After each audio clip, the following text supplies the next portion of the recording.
What's up, Barnhill family, and welcome back to the channel. Yo. So, Nick, Julianna Peña has been writing a lot of checks with her mouth, and I don't know about you, but I'm a little concerned that she's not going to be able to cash them in come fight night. Yeah, this is a crazy fight. The odd makers have it right in a big favorite for Amanda Nunes, but you can't discredit Julianna Peña. You know, Chael Sonnen always says it, and it's so true.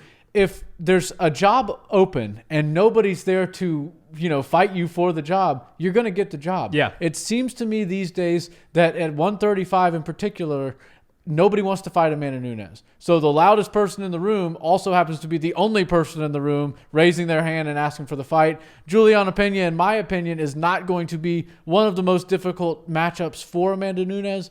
But, this is a fight. This is MMA. Crazy things have happened. Underdogs can pull it through, and she's got decent wrestling, and she's got the mindset of somebody who thinks she can win. And sometimes confidence is the key ingredient to winning fights that maybe you don't have the skills to win. Yeah, it's certainly there's something to be said for confidence. We saw that with Teofimo Lopez and George Kambosos. Kambosos said, "You guys don't know what I know, which is how I'm performing in the gym and the skill set that I possess that I believe in wholeheartedly." And there's something to be said for that, and it showed on fight night when he took all the belts off of Lopez. I don't, however, think that this is a similar situation to that. And it's no slight to Julianna Peña. She's a good fighter, right? But she's 2-2 in her last four. Both of those losses were by submission. One of them was to Valentina Shevchenko, who is sizably smaller than Amanda Nunes. Amanda Nunes is the greatest women's martial artist that the world has ever seen. Right. So trying to eclipse that mountain is a tall, tall task. And I don't see Peña really possessing the skills to do it because, yes, she does have good wrestling.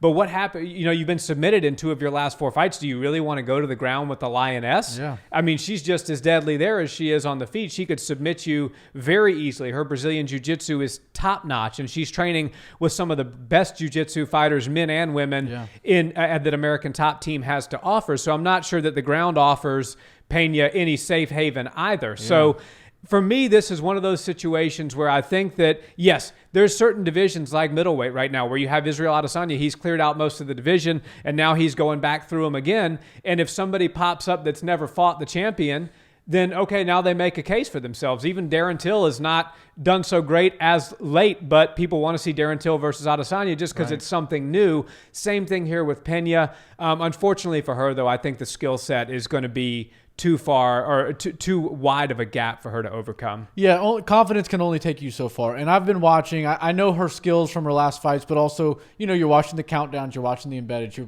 kind of getting an up-to-date version of what they're bringing to the cage. And obviously, they don't show all their tricks and secrets. But when somebody throws a 1-2 or they throw a 2-3 or, they change levels and shoot in, you kind of know what techniques that they use. And you kind of feel like, okay, this is the updated version of this person's 1-2. And it's a far cry from what we see out of Amanda Nunes. Yeah. Amanda has some of the best long punches I've ever seen. She's really, really good when it comes to using her range with her arms and striking and putting powerful shots on her opponents. And I think that she's really strong for 135. A lot of girls can't take those big shots from her. I don't think Julianna Peña is going to be much different. And I think I'm not going to I don't know if I'm going to predict a finish submission victory for Amanda Nunes, but she might be at that point now where she's like, you know what? I kind of miss submitting people. I used to submit people. Now I started knocking everybody out. Maybe I'll go back to submitting somebody. And if Julianna Peña tries to take this to the ground, she could very well wind up in a more dangerous spot than trying to stand and bang with Amanda Nunes, because you don't accidentally ever submit somebody. Yeah. But you can accidentally crack somebody, and they can accidentally get cracked. And when you just want to throw it up in the air and see what happens, punching with somebody is always a better option than going to the ground with them. And like you said, Julianna Peña's got good grappling, but Amanda Nunes has the best grappling, in my opinion. Yeah, and I think that's a good point. I mean, even as dangerous as it is to mix up striking with Amanda Nunes, we saw Chris Cyborg go completely to sleep when she tried to do that, and a lot of people thought that fight was the outcome was going to be opposite before the true star was born in Amanda Nunes. But you're right. Like, no white belt is accidentally going to get on the ground and submit a high-level black belt, or no purple or brown belt, for that matter, is going to submit an ADCC champion or something like that. And I'm not saying that Julianna's grappling is to that level. Julianna's a very good grappler. I believe she may even be a black belt herself, but I don't think that her grappling ability is going to be enough to eclipse the skill set that Amanda possesses and go beyond it, so much so that she's able to submit her. I see if this fight goes to the ground, it's likely because Amanda put Julianna there with a strike. Yeah. You know, Amanda Nunes, and unfortunately we weren't doing this YouTube show at the time that she fought Cyborg, but I got ragged, and I got the text to prove it still. Maybe I'll put them up one day. When I said to people, I think Amanda's going to knock Cyborg out, and I think it's going to be in the first round, everybody was like, you're crazy. Cyborg's just such a beast. She's an animal. She's going to run through her, and, you know, Amanda's good, but she's not great. And I said, look, Amanda has the same power Cyborg has, except she has 10 times the precision. Yeah. Cyborg just swings like a mad woman, and it served her well. She's going to go in the Hall of Fame as one of the best female fighters of all time, but she's not going to go in above Amanda Nunes as the true GOAT, because Amanda possesses a precision in her striking that, when coupled with the power that she has, really gives not many people a chance to even be standing at the end of the fight with her, unless your name's Valentina Shevchenko, and even then there's such a size disparity. I just don't think anybody can beat Amanda right now, or even for that matter go 25 minutes with her. She's too powerful. Yeah, Valentina's the only really competitive person where I could see her winning rounds again for the third fight, if they ever make it. I hope they do. Amanda seems to be in a very cool spot. You know, she is obviously on the tail end of her career just because she's kind of done it all. It's like a video game. Once you've done everything, you've completed all the challenges and you've unlocked all the levels, it's like, okay, well, we'll play around a little bit, make sure every stone gets turned over. But at this point, Amanda Nunes only has to beat a few more people, just keep cementing herself as the greatest of all time. And we're going to see her become likely the first person to retire champ and not get beat in her, in the last portion, let's call it the back nine of her career.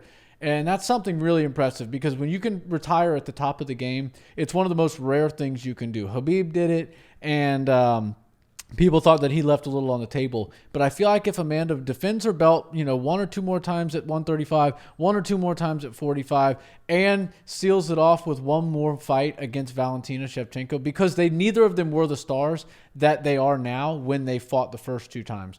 If we got to see that fight, maybe it would cap off her career. I think that would be the best way to do it. But at this stage, she's just too far ahead of the game, and she's not anything besides laser focused. Yeah. Sometimes when you're at the top of the mountain and she's currently at the top of two mountains, you can get a little bit like, okay, coast, let's go to autopilot a little bit. She's not like that. She seems like she's just, business as usual, always doing the same things. Really, really somebody to look up to. And I'm super excited because every time we get to see Amanda fight, it's usually knockouts, fireworks, highlight reel type stuff. I'm going with a first round knockout. I think it's going to be a finish, likely a TKO. She's going to crack her, get her to the ground, and she's got really good heavy hips, strong base, and she's going to finish with some ground and pound. That's how I see this fight finishing. Yeah, good prediction. Same one for me, first round knockout. And it's no slight to Julianna Peña. I know this sounds like it might be, but I actually do think she's a good fighter, and I like her. But I question the strategy that her team is employing for this fight. I was watching the build-up and some of the content that the UFC put out. They have her coming across the ring, and they were doing this drill, which I hadn't seen before. And they were coming across the ring with a boxer and just engaging in basically a firefight for 10 to 15 seconds, going back and doing it again. I think if that's your game plan, to rush Amanda and try to get a firefight and take the fight to her right out of the gate, I think that's a recipe for disaster. Like I said, Amanda is one of the most precise and powerful punchers, which is a lethal combination. As Conor McGregor told us, speed beats power, and precision beats power, time beats speed. I forgot because there's been so many crazy quotes out of Conor since that I can't remember it, but you know the gist of it. Yeah. So, and Amanda possesses both speed power and precision. And I think if Peña comes across there and tries to light Amanda up, she's going to be the one that gets lit up. And I see it being a first round knockout for Amanda. Yeah, Amanda, just like every other fighter, is most fresh right at the beginning of the fight. So that's when she's also her most dangerous. I think that might be a recipe for disaster for the Peña team, but we'll always have to see how it unfolds. I'm really excited for it. Amazing co-main event, and Saturday can't come soon enough. That's for sure. Guys, thanks so much for watching this video. Drop us a comment and let us know, can the Venezuelan Vixen pull off the upset here, or is it going to be another spectacular showing for the GOAT, the Lioness, Amanda Nunes? As always, guys, subscribe to this channel if you haven't already, and a like on this video goes a long way, and we sincerely appreciate it. We'll see you in the next one. Have a great day. Peace.